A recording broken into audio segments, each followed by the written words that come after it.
Well, good morning, my friends. It is Dan here, your urban treasure hunter, and I have the next installment of my mini video training series. This is installment number 8. In the previous video, I discussed with you how you can make money off of somebody else's treasures. To recap the concept in that video, you'll make money off of somebody else's treasures by selling them for that person on consignment, acting as a trading assistant, selling that stuff on eBay or Craigslist. In this video, we're going to talk about exactly how you can do that and get paid up front for doing so. So stick with me for just the next couple of minutes, and if you're not careful, you just might learn a thing or two about treasure hunting. I do this all the time. It works. Stick with me. Let me explain to you how it's done, and you can put this concept to work for you as well. Firstly, let's talk basic economics. Here is something I found in one of my recent treasure hunts. This is an African ceremonial sword. It's an antique. It's got a real lion sheath, ivory tusk handle.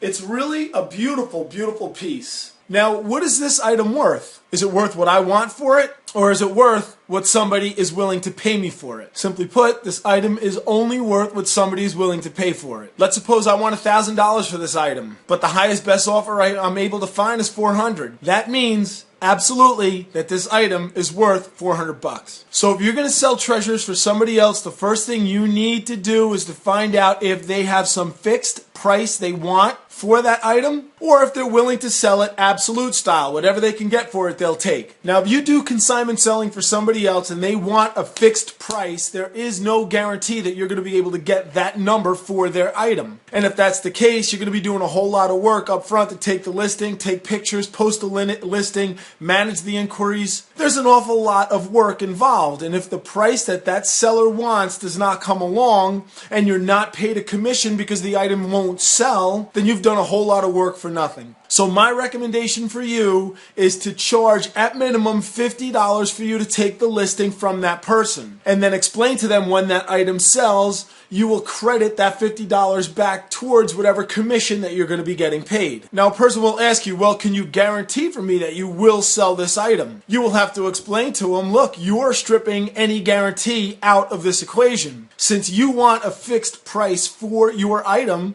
there's no way I can guarantee that someone is going to come along willing to pay that price. Now, if somebody wants to sell something absolute style, meaning they'll accept whatever best offer comes in, then you know for certain that you are going to be getting paid your commission. Therefore, you do not need to worry so much about getting paid upfront to take the listing. Look, you have to understand that your time is valuable, and time is money. So for you to invest your time, your effort, and your expertise into taking a listing or taking treasure from somebody else to sell, and they want a fixed price, and there are no guarantees that you're going to be able to find a buyer willing to pay that price, you've got to get paid for taking that listing. Your time is valuable. You cannot invest that kind of time, effort, and energy into listing somebody else's item with being uncertain at the end of whether or not you'll actually get paid your selling commission. So that's it, my friends. I wanted to keep this video short and to the point. I hope you understand what I'm trying to tell you in this video. It is extraordinarily important. I do a lot of consignment selling for other people, and there is absolutely no way I would take a listing unless I was getting paid upfront to do so. And of course, the exception to that rule is if I am selling something for somebody else absolute style. Only exception. So that's it. I hope you've enjoyed this video. I ask that you please subscribe to my channel if you're not yet a subscriber. You do not want to miss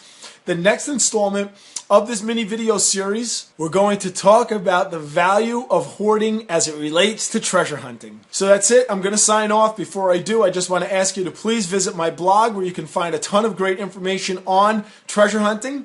I've written some free reports and I give it all away for free on my blog. So certainly check it out. And I also encourage you to join my Facebook fan page where you can connect with me and a number of other treasure hunters. And the web address for both my blog and the Facebook page can be found right here on this screen. Talk to you guys soon.